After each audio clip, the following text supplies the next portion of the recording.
Shalom, shalom, le peuple de Dieu. Amen. Nous rentrons dans une semaine, nous commençons une semaine que nous mettons sous la puissance du Saint-Esprit. Et qu'une bénédiction financière frappe à ta porte. Alléluia. Et qu'un travail frappe à ta porte. Une ouverture se présente à toi. Nous continuons l'enseignement sur surveillons la portée de nos paroles. Proverbe 16, le verset 24. Des paroles aimables sont comme le miel. Elles sont douces pour le cœur. Elles font du bien au corps. Proverbe 16, le verset 24. Des paroles aimables sont comme le miel. Elles sont douces pour le cœur. Elles font du bien au corps. Proverbe 16, le verset 24. Pour l'apôtre Paul, le critère pour juger la portée de nos paroles est très simple. Sont-elles capables d'encourager les autres? C'est là qu'il faut juger la portée de nos paroles. Aujourd'hui, ce sont des chrétiens qui conduisent des chrétiens en enfer. Ce ne sont pas les démons ou les sorciers ou les féticheurs qui conduisent les chrétiens en enfer. Le corps du Christ est devenu comme une jungle. Les paroles et les propos qui sont tenus ont pour but parfois de décourager les chrétiens. Le comportement, les propos du pasteur, les propos du leader, le caractère du leader peut conduire des hommes et des femmes à rétrograder dans la foi. De la manière dont vous vous exprimez, soit cela peut conduire les gens dans la foi, soit cela peut les faire sortir dans la foi. Paul dit, le seul critère pour juger la portée de nos paroles, est-ce que nos paroles sont-elles capables d'encourager les autres? Ce qui veut dire que les propos que tu tiens, ce sont des propos qui doivent être capables d'encourager les autres. Mais ne tiens pas des propos qui dénigrent, les propos qui insultent, les propos qui injurient. L'apôtre Paul nous dit, nous devons, le critère pour juger la portée des paroles, ce sont des paroles qui sont capables d'encourager les autres. Il écrit alors, en proclamant la vérité avec amour, nous grandirons en tout vers celui qui est la tête, le Christ. C'est grâce à lui que le corps forme un tout solide, bien uni par toutes les articulations dont il est pourvu. Ainsi, lorsque chaque partie fonctionne comme elle se doit, le corps entier grandit et se construit par l'amour et dans l'amour. Éphésiens 4, le verset 15 au verset 16. Lorsque nous grandissons dans l'amour, nous ne pouvons pas avoir des propos blasphématoires, des propos offusquants, des propos néfastes. Le critère, sinon le premier critère dont parle l'apôtre Paul ici, c'est que de la bouche d'un chrétien doit sortir toujours des propos d'encouragement, mais pas des propos de haine, des propos de médisance, des propos de rejet. Il y a un problème. Paul dit ici, c'est par la portée des paroles que nous allons savoir qui est chrétien ou qui ne l'est pas. Le premier critère dont parle l'apôtre Paul, ce sont des paroles d'encouragement. Et le deuxième critère, nous devons tous croître dans l'amour. Mais est-ce que nous croissons tous dans l'amour?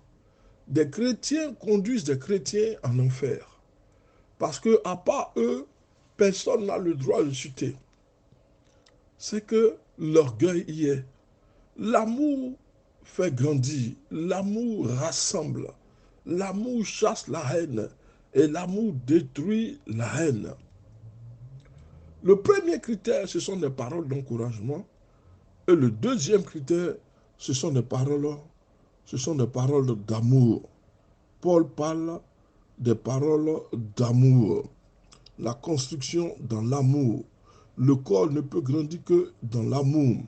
Si chacun a sa place et chacun garde le fonctionnement, le corps sera uni. Il n'y aura pas de dissension, il n'y aura pas de rébellion, il n'y aura pas de clans. Il n'y aura qu'une construction, une véritable construction du corps de Christ dans l'amour véritable. Pour Paul, l'important n'est pas d'éviter de parler de manière inconsidérée ou vaine, ou de colporter des médisances ou des mensonges, mais surtout de prononcer des paroles qui participeront à la croissance spirituelle des autres chrétiens. Des paroles qui vont participer à la croissance des autres chrétiens. C'est de cela que parle l'apôtre Paul. Paul parle de la croissance des chrétiens. C'est-à-dire, les propos que tu tiens doivent être empreints d'amour et d'encouragement. Ce n'est pas de tenir des propos dont le but est de rabaisser le chrétien qui vient d'arriver dans la foi, de détruire ce qu'il est en train de construire. Alors que nous sommes dans le camp du Christ, il est aberrant de voir qu'il y a des dissensions à l'intérieur du corps. Le corps du Christ doit faire un en lui seul. Chaque membre fonctionne en s'appuyant sur l'autre. Il doit avoir une articulation qui s'emboîte toute seule. Mais il est malheureux de constater que certains chrétiens s'arrogent le droit de juger les autres alors que tes propos sont offensants, diffamatoires, insultants. Et cela a pour conséquence de faire rétrograder la plupart des chrétiens. Paul nous parle d'une chose. Nous devons avoir des paroles d'encouragement et des paroles d'amour. Nous devons prononcer des paroles qui participent à la croissance spirituelle des autres chrétiens. Pas seulement des paroles aimables qui font du bien au corps, mais surtout des paroles d'encouragement et des paroles d'amour. Combien de fois nous avons encouragé les autres?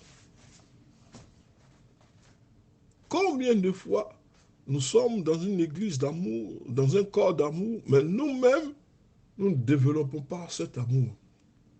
Paul nous dit ici qu'il y a deux choses qui vont participer à la croissance spirituelle du chrétien.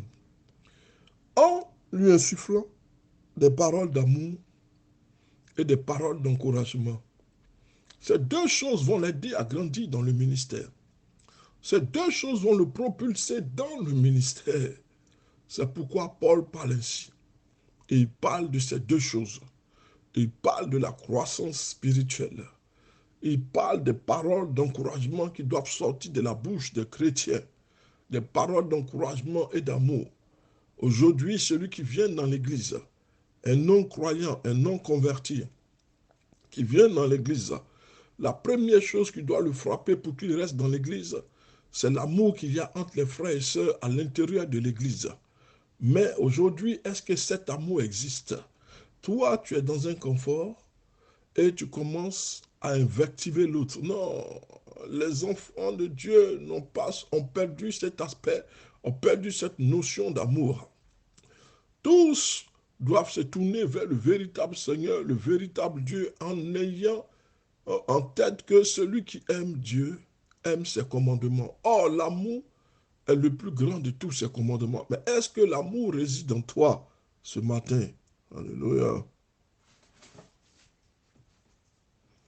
Paul parle des paroles d'amour et d'encouragement. Ailleurs, l'apôtre parle aussi des paroles qui participent à la construction de l'Église. C'est-à-dire les propos que nous devons tenir ont un seul but: faire grandir le corps du Christ, faire grandir le chrétien, mais établir une Église solide, une Église basée sur l'amour. C'est pourquoi il parle des paroles qui participent à la construction de l'Église. Si mes paroles ne vous apportent rien, ni message clair, ni connaissance, ni parole de la part de Dieu, ni enseignement. Est-ce que je vous rends un service? Alléluia. Ta prédication est centrée sur l'amour, l'encouragement, l'exaltation. Le chrétien qui se sent affaibli, quand il t'écoute, il est revigoré et c'est l'Église qui grandit. Toute parole qui est prêchée, toute exhortation qui est donnée, doivent avoir pour but d'encourager celui qui est dans un moment de faiblesse, d'élever celui qui se croit au sol. Mais ne fais pas celui qui rabaisse les autres, celui qui ne veut pas parler à les autres. Ta place n'est pas dans l'église. L'église doit se construire dans l'amour. Les paroles sont des paroles d'amour et d'encouragement. Les paroles sont des paroles d'édification pour le corps de Christ. Ne sois pas un obstacle à la construction du ministère. Ne sois pas un obstacle à la construction de l'Église. C'est pourquoi l'apôtre Paul, si mes paroles ne vous apportent rien, ni message clair, ni connaissance, ni parole de la part de Dieu, ni enseignement, est-ce que je vous rends service? Pour vous, c'est pareil. Si vous parlez avec des mots qu'on ne comprend pas, comment savoir ce que vous dites? Puisque vous désirez les dons spirituels du Saint-Esprit, cherchons toujours davantage, mais pour construire la communauté rassemblée. 1 Corinthiens 14, le verset 6 et 1 Corinthiens 9, 1 Corinthiens 14, le verset 6 et 1 Corinthiens 9, le verset 12 nous parle de dons spirituels, la construction du corps de Christ, afin que toute l'Église soit édifiée, bâtie sur un seul édifice, la personne de Jésus de Nazareth. Lui seul est le corps, lui seul est l'appui et le rocher. Construire une maison n'est pas une tâche facile. Demandons à n'importe quel maçon. De même, encourager les autres à progresser, à se développer en maturité spirituelle peut être une tâche difficile, parfois ingrate. Mais telle est notre responsabilité. Apprenons tous à prononcer des paroles pleines d'amour et d'encouragement qui apportent aux autres de l'espoir, du courage pour demeurer ferme dans la foi. Que Dieu nous bénisse.